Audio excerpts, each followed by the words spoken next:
Nous vivons incontestablement depuis quelques années déjà une époque formidable.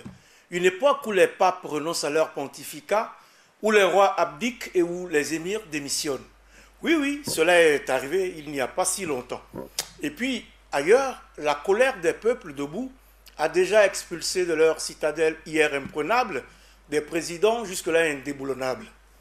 Et même que des partis politiques peuvent allègrement passer de leur ballottage défavorable à une restauration revigorante. Je vous l'assure, nous vivons une époque formidable où la jeunesse 2.0 n'entend pas s'en laisser compter. Mais notre époque est également troublée avec ces attaques qui jaillissent de partout et qui sèment mort et désolation dans nos hameaux. Une époque pleine d'inquiétude aussi lorsque le déficit céréalier frappe la moitié des provinces du Burkina en ce mois de mai où les mouvements de débrayage se multiplient. Mesdames, Messieurs, bonsoir et bienvenue à votre émission Périscope. C'est avec plaisir, et j'espère qu'il est partagé, que je vous retrouve une fois de plus en compagnie de mes deux invités du jour pour ce rendez-vous hebdomadaire de Burkina Info. Mes invités, ils sont tous les deux des journalistes émérites ayant fait leurs premières armes au sein de l'écurie des éditions Le Pays. Aujourd'hui, ils sont tous les deux patrons de presse et leur nom, aussi bien que leur titre, compte parmi les plus représentatifs du paysage médiatique burkinabé. Et ils sont donc tous les deux sur le plateau de Burkina Info, pas pour la première fois. Ils sont là ce soir pour porter leur regard périscopique sur quelques faits marquants de notre actualité. L'un s'appelle Abdoulaye Tao, il est directeur de publication de l'hebdomadaire L'économiste du Faso. Bonsoir Abdoulaye Tao. Bonsoir. Et l'autre se nomme Bourahima Ouedraogo, directeur de publication du bimensuel Le Reporter. Il est également le président de la Société des éditeurs de la presse privée. Bonsoir monsieur Bourahima Ouedraogo. Bonsoir Serge. Bonsoir et bienvenue mesdames, messieurs. Le décor est ainsi planté pour le 28e numéro de votre émission Périscope.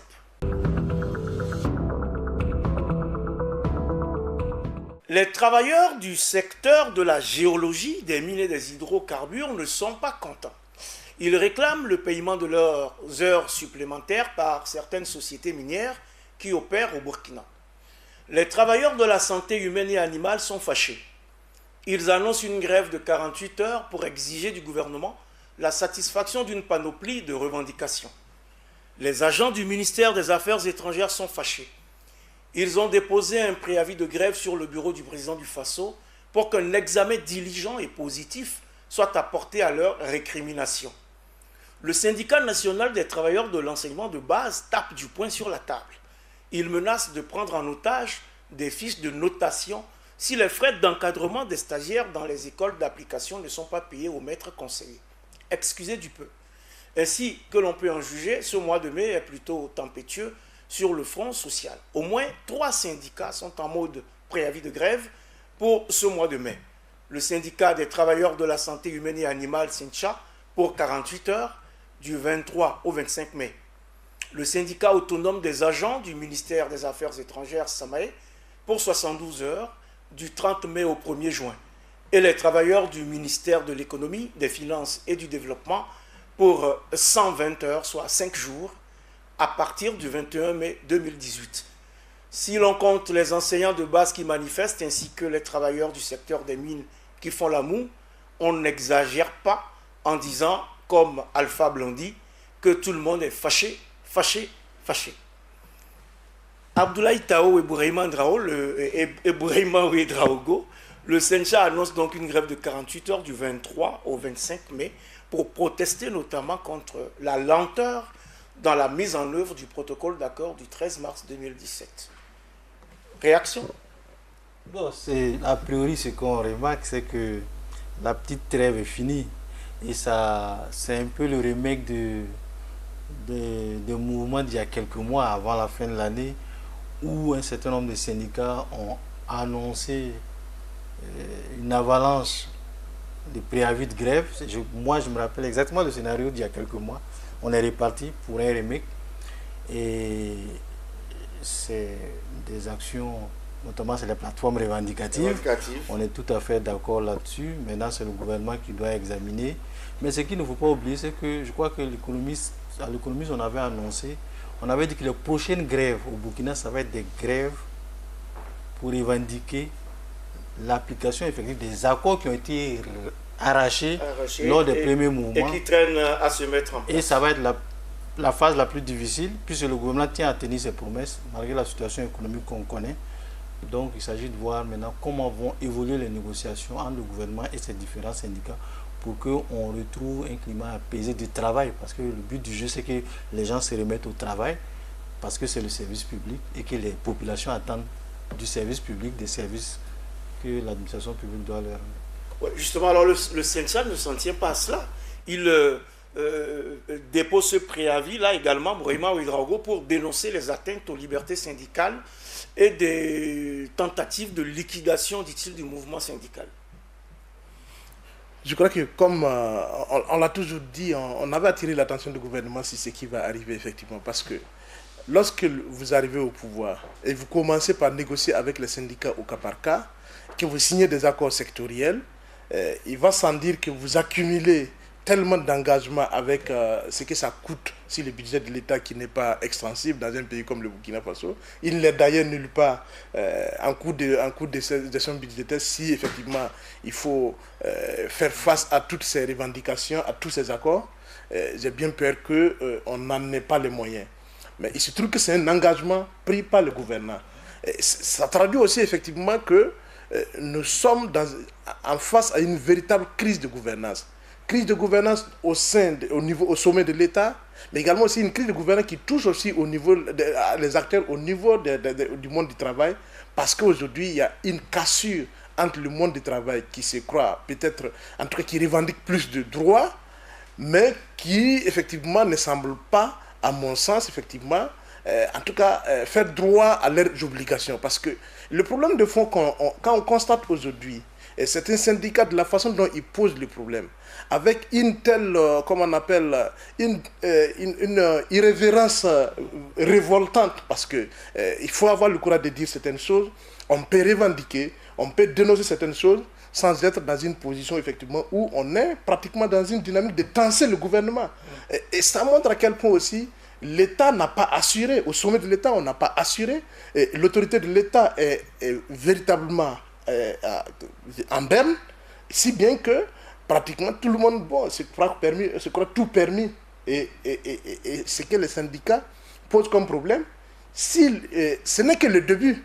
Si on y prend garde, demain vous allez voir tout, même ça c'est le secteur privé va s'y mettre aussi, oui, pour dire qu'il faut qu'on ait des avantages.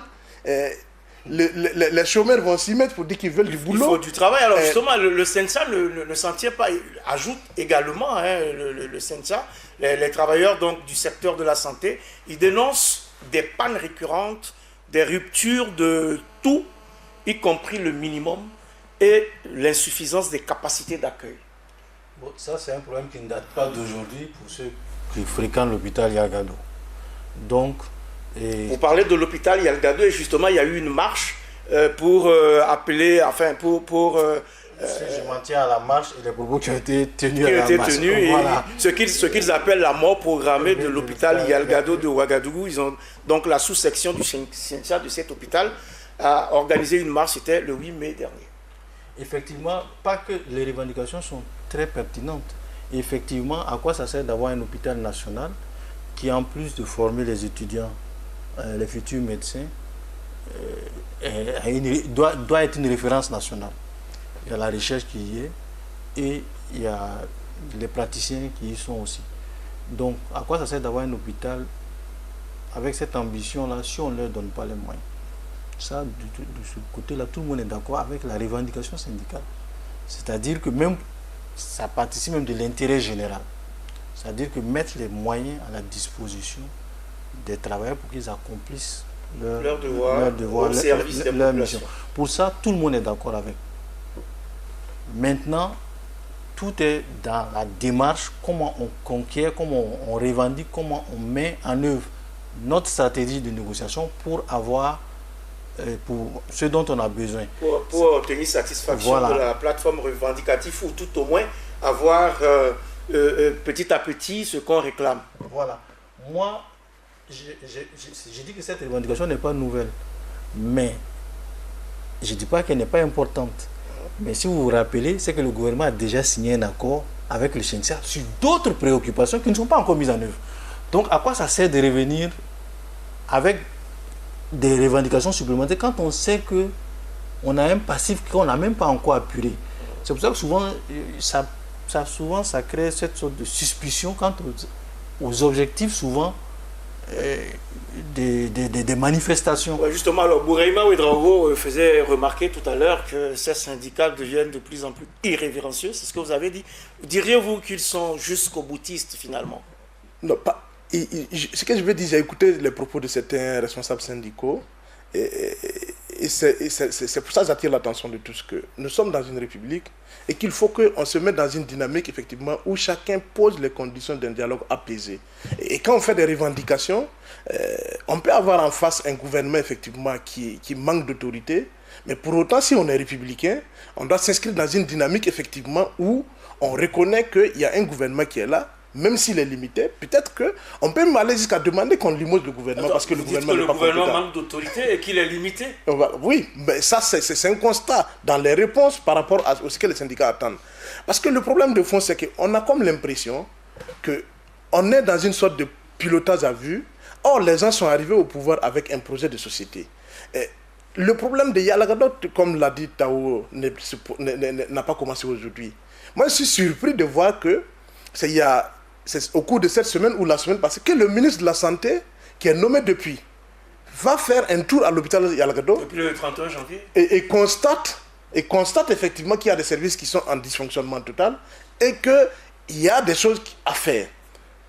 Ça, moi, j'aurais été nommé ministre de la Santé.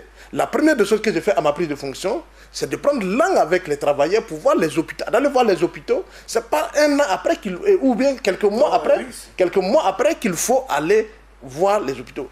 Mais il n'a pas chômé non plus, le ministre de la Santé. J'ai dit il faut avoir le sens des priorités. C'est ça la gouvernance. Quand on est gouvernant, on doit voir venir les choses.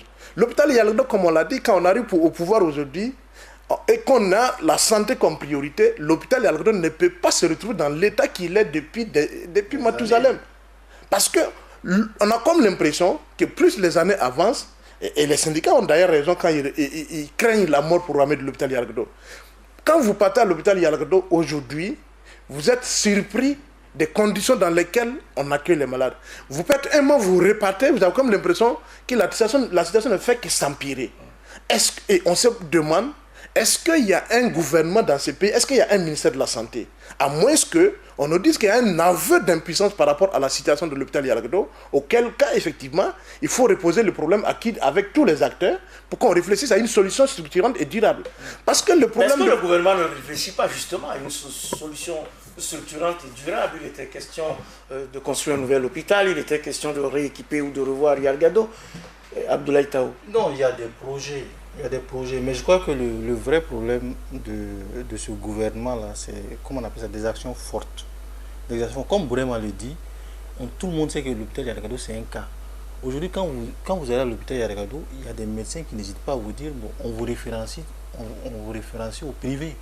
Pour tel acte, c'est mieux d'aller là-bas parce qu'on n'a pas les moyens de le faire ici. On ne peut pas dire un hôpital national, c'est le premier qu'on a.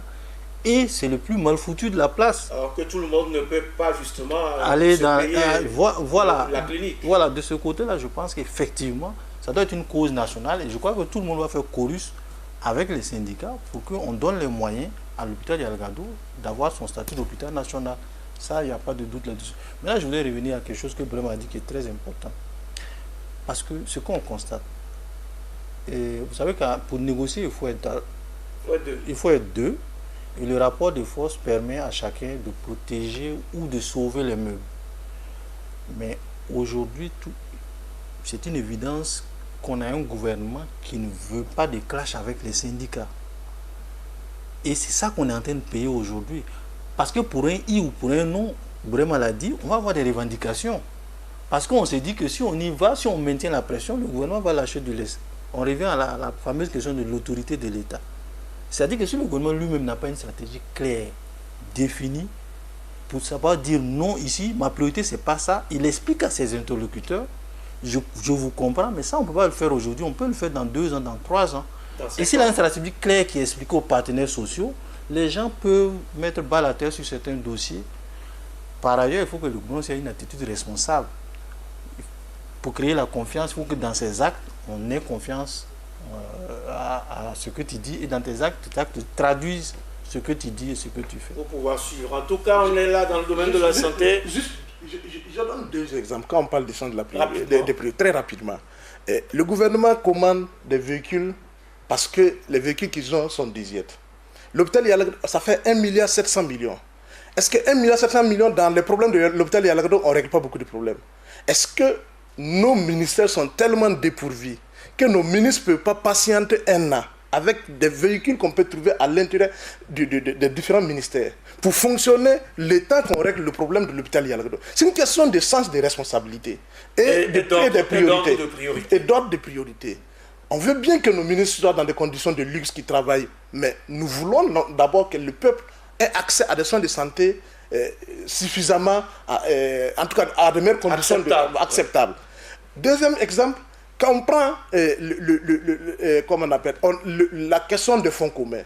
Quand le gouvernement se plaint que les fonds de commun sont passés à 55 milliards, mais c'est de la faute du gouvernement parce que c'est le même gouvernement qui a signé des accords au cas par cas justement avec les syndicats, qui a permis de faire passer à cette montagne.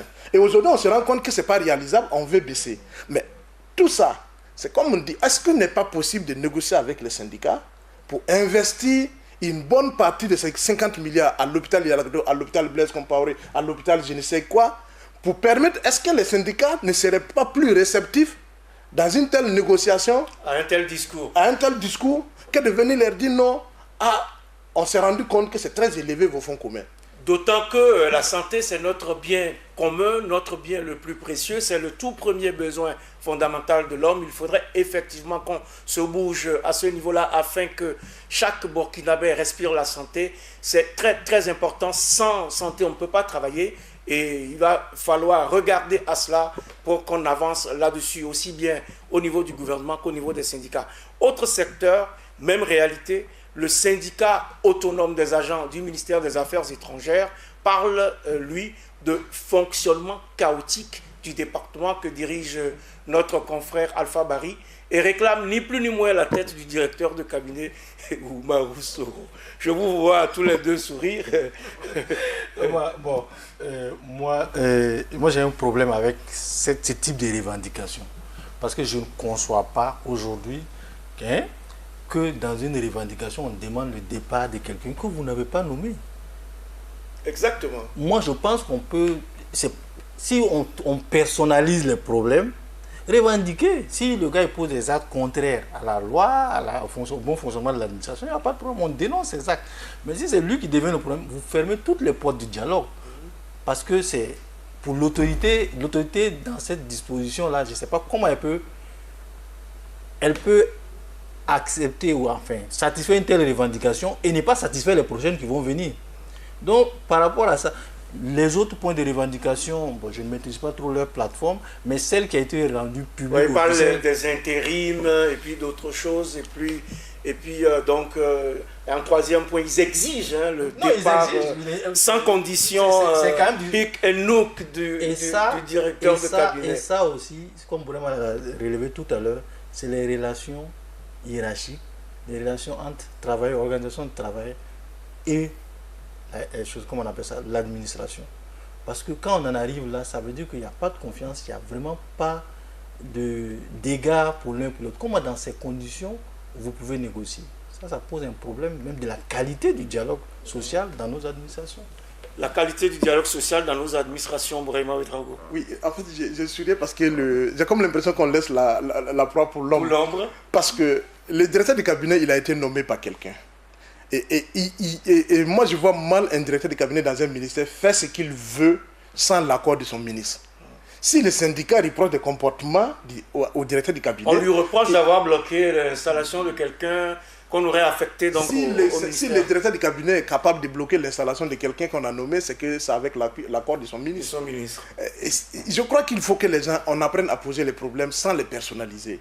S'il y a un problème effectivement par rapport à l'organisation du ministère ou au fonctionnement du ministère sous la direction du ministre Alpha Bari, moi je crois qu'il faut poser le problème à Alpha Bari. Si c'est lui qui n'a pas les capacités de faire fonctionner le ministère comme il se doit, c'est parce que s'il ne peut pas aller trouver les acteurs qu'il faut à des postes qu'il faut, ça veut dire qu'il a un problème de management de son ministère. Et il faut poser le problème de management à qui de droit. Mais viser un directeur de cabinet, pour moi, je crois que c'est une revendication qui à mon sens, effectivement, pour un syndicat, ça me pose un problème. Alors, 72 heures de grève pour ce point. Enfin, pas le seul, on est bien d'accord. Le problème, c'est quoi? C'est qu'une telle revendication, pour moi, elle ne devrait même pas apparaître sur une plateforme. Ça, c'est des négociations en sourdine, des pressions en sourdine pour dire ce monsieur, il bloque l'administration. Diplomatiquement incorrect. Ils sont entre des diplomates, oui. C'est entre des diplomates. Je pense qu'il peut. Du coup, voilà la conséquence qu'on a. Ce seul dossier écrit toute la plateforme tout le reste revendicative qui était peut-être sans doute pertinent. On va s'accrocher. En fait, ça a été mal monté parce que ça va amener les gens à s'accrocher à cette revendication du départ du directeur du cabinet par rapport à d'autres questions qui sont posées, qui sont plus pertinentes et plus urgentes.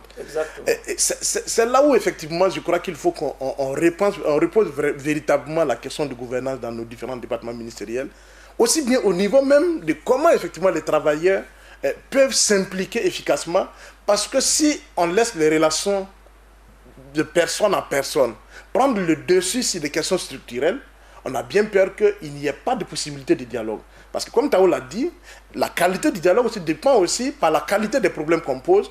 Or, quand les problèmes posés visent les individus, on a comme l'impression que on ne pose pas les problèmes réel du fonctionnement de l'administration.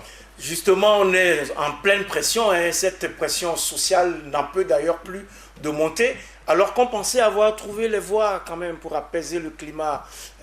On fait réagir le gouvernement qui devrait d'ailleurs rencontrer la presse à ce propos ce vendredi. Mais en attendant de savoir ce qui va se passer, je vous propose d'écouter ici le ministre de la Communication et des Relations avec le Parlement, porte-parole du gouvernement, qui a abordé la question au sortir du dernier Conseil des ministres. C'est un compte-rendu de Burkina Info, signé Abel Yerbanga.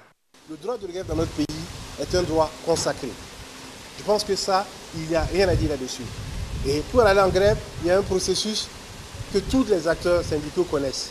Donc, de l'autre côté, lorsque vous allez en grève, vous ne travaillez pas, donc l'État a le droit de faire des retenues de salaire. Ça, c'est un fait que tous les acteurs connaissent. Ce dont nous avons parlé, qui nous a valu l'opprobre, voire parfois quasiment l'injure d'un certain nombre d'acteurs, c'est le fait que le Conseil d'État a décidé que le sitting tel que pratiqué chez nous était illégal. Nous sommes dans un pays qui se construit sur la démocratie, et l'un des éléments de la démocratie, c'est la justice. Je pense qu'il est important que les différents acteurs acceptent de respecter notre justice. Après, si les acteurs ne sont pas d'accord avec les décisions de la justice, il y a des institutions supranationales. Et je pense qu'on ne peut pas vouloir construire une démocratie et être perpétuellement dans le déni de cette démocratie-là. Parfois même, je pèse mes mots, dans l'injure des acteurs qui mettent en œuvre au niveau administratif. Je pense qu'il faut beaucoup de sérénité pour qu'un pays se construise. Et moi, j'en appelle aux acteurs pour que nous parlons dans la sérénité et dans le respect des autres. Nous sommes tous des Burkinabés, nous sommes tous allés à l'université, nous avons bénéficié, la majorité d'entre nous, de bourses de notre État. Nous sommes tous dans l'optique de rendre service à notre pays. Et je pense qu'il faut avoir un peu de retenue pour que les valeurs sur lesquelles nous voulons construire notre pays soient des valeurs d'écoute, de discussion, de contradiction, mais que le bien fondé soit le résultat final pour notre pays. Écoute, contradiction, discussion, en tout cas pour le porte-parole du gouvernement, droit de grève, oui, c'est consacré, mais respect des règles qui régissent ce droit de grève-là aussi et avant tout. Justement, la une du numéro 251 de l'économiste du Faso, paru le 7 mai dernier, évoque Abdoulaye Tao, la riposte du gouvernement au sujet des grèves et sit-ins. S'achemine-t-on vers un affrontement entre le gouvernement et les syndicats? Bon, je pense qu'il y aura quand même une confrontation. Elle est déjà médiatique. Et depuis la sortie du gouvernement, du porte-parole du gouvernement, on a eu la réaction de Bassolman Bazier, le secrétaire général, sur le sujet. Confédération générale du travail. Apparemment, ils n'ont pas la même lecture de la situation. Mais moi, ce que je voudrais dire, c'est que... Ils n'ont pas la même lecture de la situation concernant le sitting. Le sitting. Qui, selon le Conseil d'État, n'est pas légal, à la façon dont, en tout cas, cela se pratique, n'est pas légal au Burkina. Voilà. Et moi, d'abord dans la forme. Dans la forme, je pense que le gouvernement a une attitude que moi, je qualifierais de responsable et de prudente. Pourquoi? Depuis que on a ce nouveau régime, on a une inflation des sittings, pas des grèves, des sittings. Et le gouvernement était face à un dilemme, il ne savait pas comment gérer les sittings. C'est-à-dire, je réprime sur quelle base, il ne savait pas quel texte juridique appliquer. Donc, il a demandé l'avis du Conseil d'État sur la grève, sur le coupure, pour faire des coupures de salaire, les défalcations de salaire pour faire des grèves, et sur les sittings, et même sur le piquet de grève. Il prend la précaution et il demande un avis juridique. Maintenant, à l'aune de cet avis juridique, il verra au cas par cas comment il applique la loi. Et cette loi, mais son application est attaquable devant les juridictions. C'est-à-dire que si un agent trouve qu'il y a eu un abus de pouvoir, ou bien, comment on appelle ça, si l'administration a exagéré, il peut exercer un recours administratif. Mais moi, je pense qu'on est dans une démarche qu'il faut déjà saluer. Parce que le gouvernement était patient. Tout le monde savait l'impact des grèves sur le fonctionnement général même de l'État. De l'État et de l'administration et l'impact aussi sur les populations. Les syndicats en premier, parce que eux, c'est l'effet recherché pour mettre la pression sur le gouvernement. Et le gouvernement était très patient, il a demandé un avis juridique. Et maintenant, c'est pour cela que nous, on a parlé de riposte. Ça veut dire que maintenant, il a les cartes à main, il peut décider, quand la situation est nécessaire, d'appliquer la loi et de l'appliquer tel que l'avis a été émis. Et on le voit déjà, vous avez les choses au niveau de l'action sociale. Il y a eu, je crois que c'est sur votre antenne, il y a eu un communiqué qui a été lu. Exactement. Et qui précise qu'il y a eu des réquisitions et qu'il y a des réquisitions qui ont été refusées, qui n'ont pas été exécutées par certains agents. Dans ce cas, ils seront en application de la loi. Ils vont répondre en toute responsabilité. S'il y a des manquements, ils vont passer aux sanctions disciplinaires. Alors, Bourahima Ouedraogo, le gouvernement fait bien de cadrer un peu tout ça, ou de recadrer. Je crois qu'il faut que, oui, le gouvernement, si cette question, le gouvernement a fait ce qu'il fallait faire. Parce que si nous voulons vivre dans un état de droit, il faut que tout le monde fasse droit à la légalité. Et si on veut aller en grève, il faut qu'on se conforme au texte, à la législation, à la matière. Si on veut faire sitting, qu'on se conforme à la législation. Maintenant, si le Conseil d'État estime que les sittings sont illégaux dans le contexte actuel du Burkina Faso, il appartient à ceux qui ont des moyens effectivement juridiques de contradiction de la décision du Conseil d'État de saisir les juridictions internationales ou régionales. En tout cas, pour s'attaquer effectivement à cette décision du Conseil d'État. Mais si on se met dans une logique... Si on suit bien Passolma Bazier, le secrétaire général de la CGTB, il y a une disposition supranationale qui contredit ce que dit le Conseil d'État, si j'ai bien compris. Il faut faire très attention. Exactement. Il faut faire très attention. Parce que moi j'ai lu, et par acquis de conscience, j'ai tiré les textes sur l'OIT, le BIT, etc. et les parties concernées. J'ai vu l'avis du Conseil d'État. Je crois qu'il faut que les juristes commentent cette décision. Parce que le Conseil d'État a pris la décision au regard de la loi, de la législation burkinabé. Burkinabé, exactement. Il faut qu'on fasse très attention. Il a donné son avis au regard du dispositif que nous avons chez nous. De telle sorte que de toute façon, il faut éviter les amalgames. Mais exactement, parce que c'est là où il y a un débat, un véritable débat de droit qu'il faut avoir. La démarche aurait été plus constructive si effectivement ceux qui contestent saisissent des experts en la matière, qui nous proposent une analyse purement juridique de la question et nous donnent avec tout ce qu'il y a comme jurisprudence là-dessus. Parce que j'ai écouté un juriste qui en parlait, qui disait en fait que ce qui concerne l'OIT et le BIT, ce sont des recommandations. Et que les recommandations n'ont pas valeur de loi au point de s'imposer à la législation nationale. Voilà. Donc du coup, il faut qu'on fasse attention parce qu'il ne faut pas qu'on trompe l'opinion si c'est question de droit. Moi, ce que je pense qu'il est nécessaire, si tout le monde est animé d'un bon esprit et d'un véritable, si tout le monde est animé d'un esprit sain et qu'on veut effectivement la vérité, la question de fond, c'est qu'on pose le débat au niveau de ceux qui ont compétence pour le faire, à savoir les juristes. Mais il se trouve, moi j'ai écouté, je crois que tout un gouvernement ne va pas se risquer.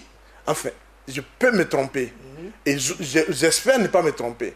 Que tout un gouvernement d'un pays ne va pas se risquer à effectivement s'appuyer sur des décisions qui peuvent avoir, comment on appelle, qui peuvent être contraires à la règle générale au plan international pour pouvoir effectivement gérer les questions internationales. De toute façon, parce que comme on le dit, les juridictions supranationales ont plus, comment on appelle, les lois supranationales sont plus, comment on appelle, en cas de conflit, entre la loi nationale et les lois supranationales, on fait référence à la loi supranationale. Maintenant, il faut effectivement que, si cette question du sitting, qu'on pose la question du droit et qu'on tranche définitivement cette question pour que les gens n'assistent pas à un tiraillement inutile. Parce que la question de fond, c'est même pas la question de la légalité ou pas. Est-ce qu'il est moralement acceptable que des gens veulent travailler et d'autres décident de ne pas travailler, ils mettent la musique à côté, à ta fenêtre, pendant que tu veux te concentrer. Comment on peut travailler dans ces conditions? Moi, je crois qu'il faut qu'on reste dans ce pays-là, qu'on ne veuille pas une chose et son contraire. Ce qu'on demande au gouvernement, il faut que nous ayons la capacité de nous l'appliquer. Parce qu'on ne peut pas créer la pagaille tout en revendiquant les meilleures conditions de travail. C'est ça la question de fond. Il faut qu'on sorte de cette logique-là, où les gens estiment que pour revendiquer, ils peuvent se permettre tout.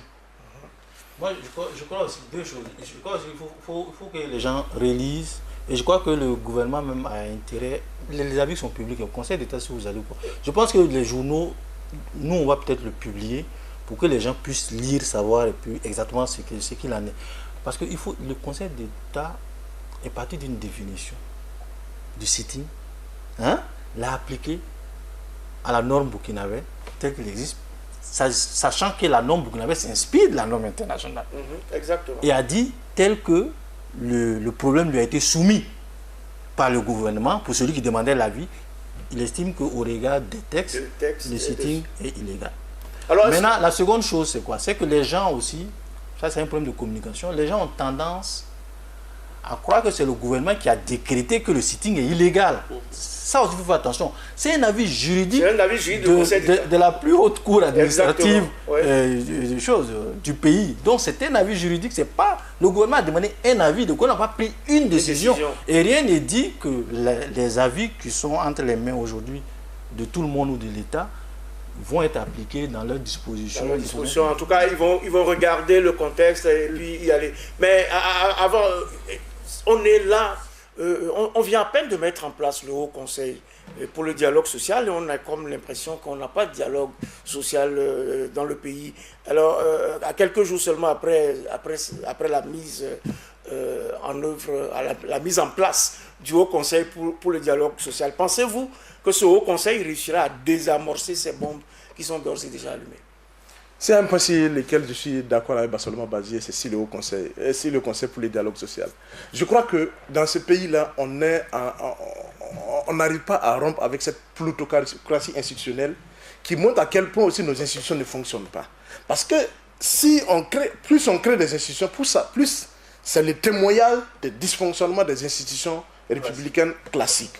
Parce que si les institutions classiques fonctionnaient normalement, on n'a pas besoin d'avoir des institutions ad hoc pour créer.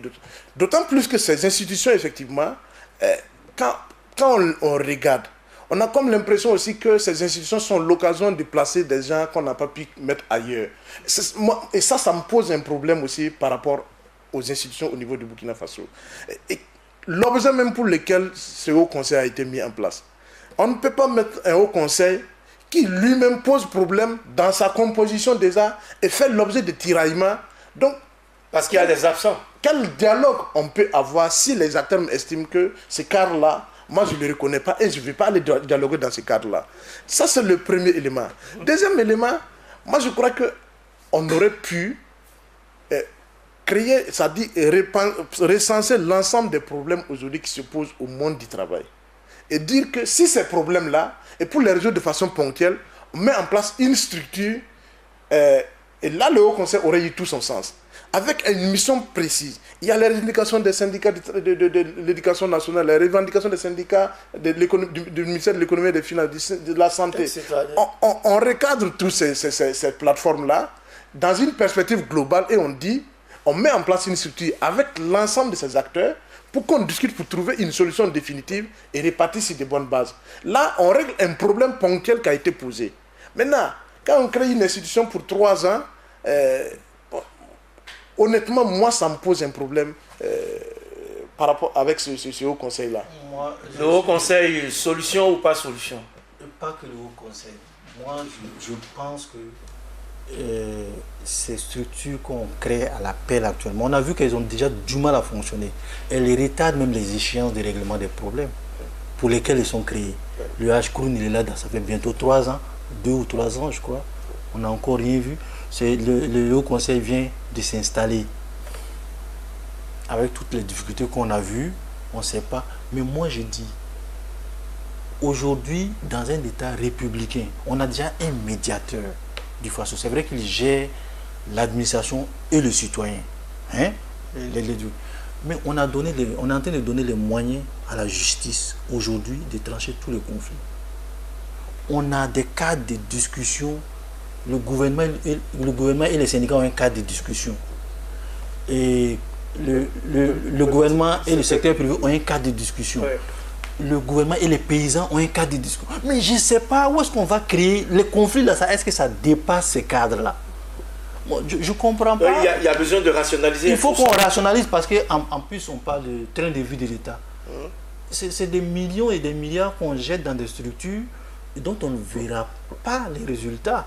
Alors qu'administrativement, avec aujourd'hui une autorité renforcée au niveau de l'ASE, hein, si on a une Cour des comptes qui est vraiment fonctionnelle, on a une justice qui de plus en plus va tendre vers son indépendance, il faut leur donner des moyens et on n'a pas besoin de structures additives pour gérer nos problèmes. De toute façon, la cocotte bout, la marmite syndicale est en ébullition, ça chauffe un peu partout, les mouvements se multiplient, le SINATEB menace, les syndicats de l'économie, des financiers du développement crient, etc. Décidément, donc, à tous les étages, on en revient à la sempiternelle question des engagements pris par l'État vis-à-vis des syndicats. Vivement que l'on s'accorde enfin sur l'essentiel afin d'éteindre ce chaudron social qui n'augure rien de bon. En attendant que l'on trouve la formule, qu'on trouve une formule magique donc pour sortir de ce mauvais pas, la classe politique, la classe politique tout entière, a les yeux résolument rivés sur l'horizon 2020. Un horizon désormais tout proche qui semble d'ores et déjà donner des ailes à l'ancien parti au pouvoir, le Congrès pour la démocratie et le progrès CDP. Au sortir de son 7e congrès ordinaire, c'était dimanche dernier, le parti affiche une certaine sérénité avec la reconduction à sa tête de Eddy Kombouigo, snobé par une bonne frange des caciques. Pensez-vous, comme le chef de file de l'opposition, qui n'a pas économisé ses compliments à l'endroit du parti de Blaise Compaoré, pensez-vous donc que, je cite, CDP is back, fin de citation. Abdoulaye Tao?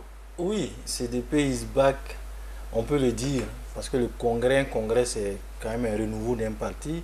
On a vu toute la crise dans laquelle le parti était plongé, et Eddy Kombouigo qui a joué les intérimaires pendant tout ce temps aujourd'hui est en première ligne, il conserve son fauteuil même si ça a été très difficile.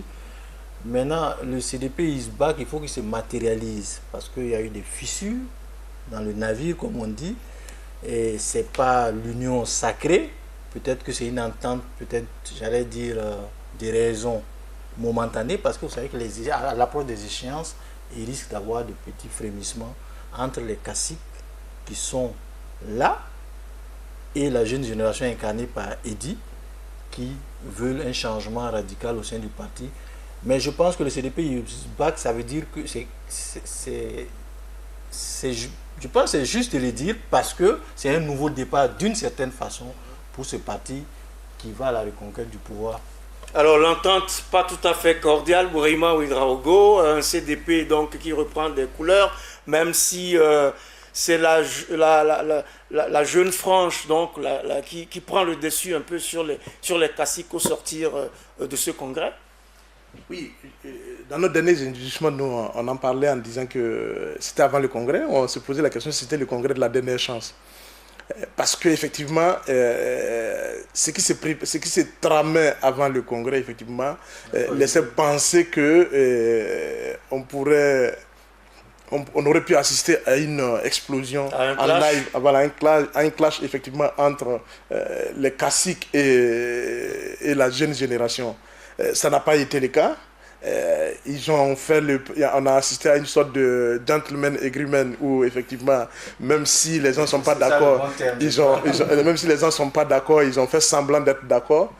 Tout le monde a voulu donner une bonne image du parti et que tout le monde s'est dit que la perspective maintenant c'est 2020. Mais la vérité est là, que le premier adversaire du CDP c'est lui-même. Ensuite c'est les autres.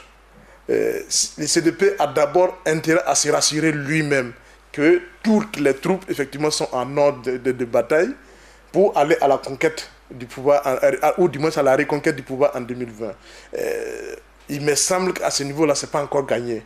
On vient de sortir du congrès et la preuve en est que même si on a essayé effectivement de remobiliser certains caciques, mais c'est les mêmes caciques pratiquement qu'on a réussi à mobiliser il y a 3 ans. Ça dit le premier congrès post-insurrection. Donc ce qui veut dire que jusqu'à présent, le clan Compaoré n'a pas encore réussi à avoir sa place au sein du CDP. Même si les gens vont le voir, la vérité c'est que son cas a été pratiquement balayé parce que c'est celui justement qui est, on l'on dit, proche du général Gilbert Diendéré, qui conserve effectivement les rênes du parti. Voilà, du parti. En tout cas, le feu couvrait-il toujours sous la cendre?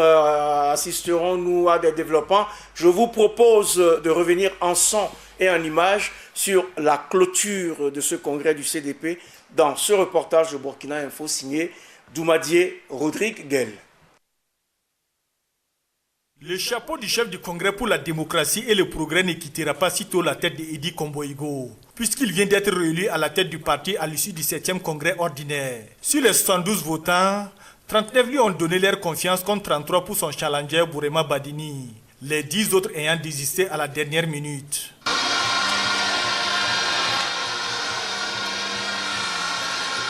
L'issue de ce vote n'est point à la victoire d'une personne, mais celle de nous tous.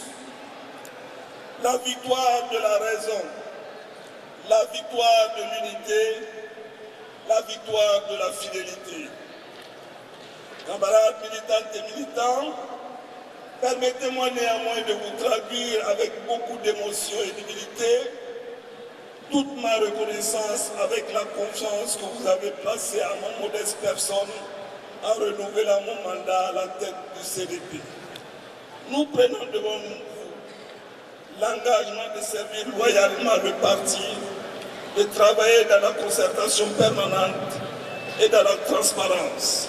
Beaucoup de chantiers attendent ce nouveau bureau exécutif composé de 120 membres. Et bientôt, la machine des activités sera en marche. Dès le prochain BPN, nous présenterons le chronogramme des grands chantiers que nous entreprendrons dans les 3 années à venir. Pour ce faire, chers camarades, je vous exhorte à oublier définitivement les divergences qui nous ont parfois opposés et nous tenir main dans la main pour bâtir ensemble un nouvel avenir avec un parti reconstruit, fort et conquérant. Qui aurait parié que le CDP se reconstruirait après les événements de 2014 et 2015? Qui aurait parié il y a 3 mois que le CDP tiendrait un congrès? Qui aurait parié hier encore que le CDP sortirait uni de son 7e congrès? Troisième force politique du Burkina, le parti de l'EPI et de la DABA compte pleinement jouer son rôle dans l'échiquier politique et reconquérir sa place de parti au pouvoir qu'il a perdu lors des événements d'octobre 2014. Durant ces jours, nous avons tracé ensemble la voie que le CDP doit désormais emprunter pour atteindre ses objectifs.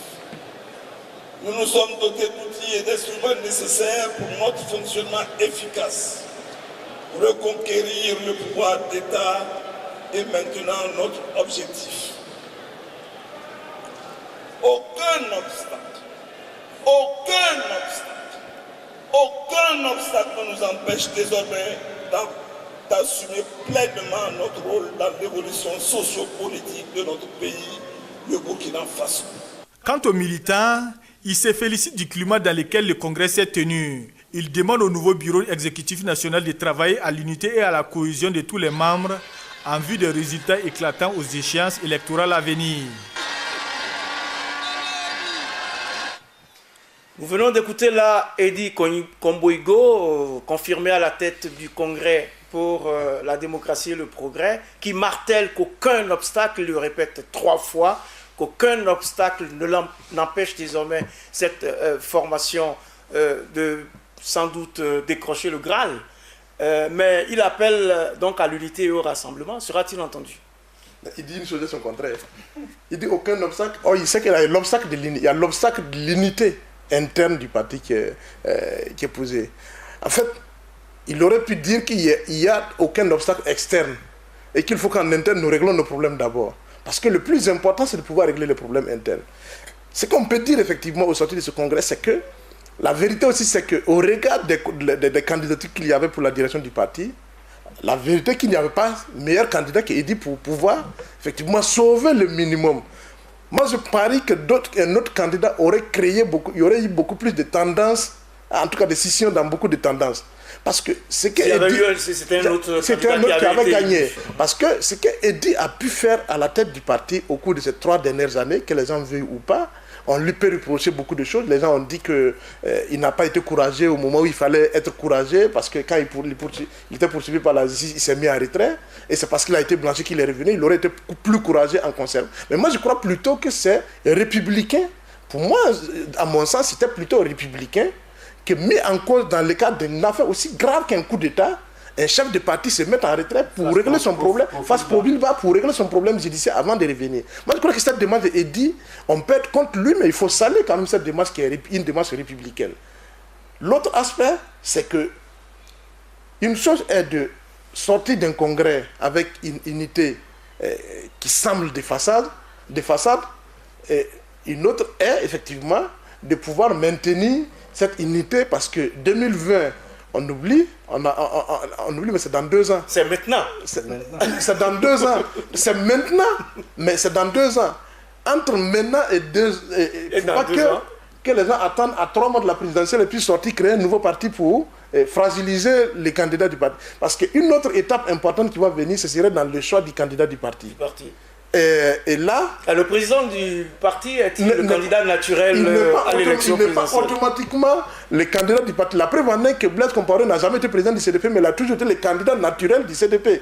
Donc, peut-être que, comme tout le monde a continué de chanter Blaise Compaoré, et on va même jusqu'à vouloir tronquer l'histoire en disant que Blaise Compaoré est parti par la volonté de Dieu. Oui, Dieu aidant, mais par la volonté du peuple insurgé du Burkina, il est parti. Ça, c'est aussi une autre histoire du CDP. Si le CDP refuse d'assumer cette partie de son histoire, qui montre que Blaise Compaoré est avant tout un être humain avec ses fautes, avec ses qualités et ses défauts, et que si cette question de la Constitution qui a contribué à son départ, il a joué faux et il a perdu.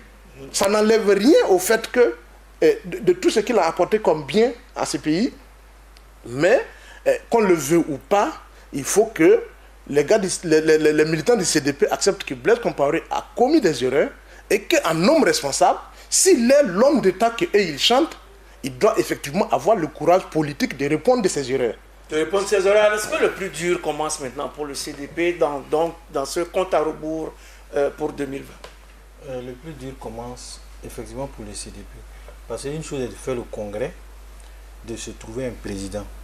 Autre chose, c'est de préparer la prochaine échéance. Et on sait qu'en la matière, les ambitions, le choc des ambitions peut créer des fissures au sein du CDP. Et ça ne va même pas tarder parce qu'on est en 2018. D'ici fin 2018, début 2019, il faut que les intentions se précisent. Mais pour revenir au Congrès, je pense que Eddy était l'homme de la situation. C'était l'homme des circonstances. Il était là au mauvais moment, comme on dit. Et il a assumé, il a joué sa partition jusqu'au bout. Et je pense que si Eddy n'était pas élu à ce congrès, peut-être qu'il y aurait encore eu plus, la fissure aurait été plus rapide, à mon sens, au sein du CDP. Parce que quand on dit c'est quelqu'un, c'est un très grand comptable, on sait aussi qu'il est, il est friqué, entre guillemets. Donc il a quelquement les moyens. Et le CDP ne peut pas... Non seulement il l'a, mais tout porte à croire aussi qu'il n'économise pas quand il faut effectivement... Voilà. Et le CDP ne peut pas s'aliéner une personnalité de ce type-là. Maintenant, le challenge qui s'ouvre à lui, parce qu'on a vu à l'élection passée, vous savez qu'une élection présidentielle, il faut se construire une carapace. Et je pense que si il veut être candidat, c'est ce travail-là qu'il doit faire. Rassembler non seulement au niveau du CDP, mais rassembler au-delà du CDP et se donner l'envergure nécessaire pour se préparer à l'échéance. Et ça, il ne peut pas le faire seul. Il ne peut pas le faire seul, il faut qu'il se donne l'envergure, mais en tout cas pour Zéphirin Diabré, le chef de file de l'opposition, le CDP est désormais, dirions-nous plutôt, reste un baobab politique, et donc le combat pour 2020 s'annonce rude entre les trois baobabs de la savane politique burkinabé. À la limite, vous pensez qu'une alliance entre l'UPC et le CDP ferait chuter l'autre baobab, le mouvement du peuple pour le progrès? Bon, le premier ressenti qu'on a eu avec le discours des Zéphirin Diabré, c'est que naturellement, il ne rejette pas la possibilité de collaborer, de travailler, parce qu'ils sont tous de l'opposition. Et le chef de file, il parle à un de ses membres, donc il faut qu'il le recrute, parce qu'on a vu aussi, comment on appelle ça, avant les élections, le flottement qu'il y a eu entre le chef de file de l'opposition et les autres partis. Donc je pense qu'il est un peu en train de faire du marketing politique, voir un peu, bon, ça va se dessiner après, les alliances vont se dessiner après. Mais naturellement, on est fondé à croire que ces deux partis, face au bloc MPP, aujourd'hui, peuvent s'allier et tenter de déboussoler le MPP. Mais en tout cas, on n'a plus de temps, mais j'aimerais quand même vous entendre sur une autre actualité. De toute façon, ce qu'on peut dire, c'est que les travaux font rage dans les laboratoires politiques. Quant aux populations, elles doivent regarder tout cela à présent avec quelques circonspection. Il est aussi urgent de se pencher ici et maintenant sur cette situation de déficit céréalier qui touche cette année 22 provinces sur les 45 que compte le pays et devrait affecter plus de 2 millions de personnes. La moitié du pays à peu près donc est touchée par cette affaire. 30 secondes, un petit mot sur comment vous voyez la gestion donc, de cette crise céréalière qui frappe le Burkina. Oui, c'est vrai que la question a été posée depuis la fin de la campagne agricole. On avait annoncé plutôt, je crois au début c'était 17 ou si je m'abuse. On avait annoncé, en tout cas c'était moins de 22 provinces qu'on avait annoncé au début. Maintenant on se rend compte que c'est jusqu'à 22 et des millions de Burkinabés qui sont menacés de famine. C'est tout ça qui fait aussi que je me pose des questions. La gestion d'une telle situation devait amener le gouvernement à poser le problème et à en prendre comme prétexte pour négocier avec les autres acteurs sociaux, pour dire que la priorité, c'est à ce niveau-là. La priorité, c'est à ce niveau, Abdoulaye Tao? Moi, je crois que la priorité, c'est de vendre. On est là, on fait de beaux discours, mais si on a faim, je pense que le Burkina est majoritairement agricole, et c'est les agriculteurs qui ont faim. Je sais que quand on parle de 2 millions de personnes menacées par la disette, ce n'est pas les citadins, ce n'est pas ceux qui sont là, qui travaillent, qui ont les petits boulots, qui peuvent s'acheter du pain et la sardine manger. Je pense qu'il faut effectivement qu'on essaie de trouver Bon, une réponse, j'allais dire, assez large pour que le pays ne soit pas régulièrement dans cette situation. Trouver une réponse assez large et considérer tout de même que les plus importants besoins pour nous aujourd'hui, c'est se nourrir, c'est se soigner aussi, à la croisée des chemins vers le bien-être individuel et le vivre ensemble.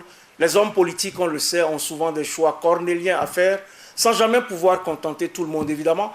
Ce n'est pas à ces adeptes de Nicolas Machiavel que j'apprendrai que, je cite, en politique, le choix est rarement entre le bien et le mal, mais entre le pire et le moindre mal. Fin de citation. Gardons donc cela à l'esprit et définissons notre moindre mal. Peut-être qu'il se transformera en bien après tout, qui sait. Mesdames, Messieurs, Périscope, c'est terminé pour aujourd'hui. Je recevais Abdoulaye Tao, directeur de publication de l'Économiste du Faso. Merci. Également sur ce plateau, Bouraïma Ouedraogo, directeur de publication du bimensuel Le Reporter, mais président donc de la Société des éditeurs de la presse privée. Merci. Ce 28e numéro de Périscope est réalisé de main de maîtresse par Inès Sorgo, assisté de toute l'équipe technique et de production. Merci à vous toutes et à vous tous qui nous comblez de votre amitié et de vos encouragements chaque semaine en suivant cette émission au Burkina, en Afrique et ailleurs dans le monde. Et surtout, n'oubliez pas que cela ne nous coûte rien de prendre soin les uns des autres. Mais ça, vous le savez déjà. Prenons donc également date pour un prochain numéro de Périscope. Plaise à Dieu, même jour, même heure, sur la chaîne qui vous donne les clés du monde.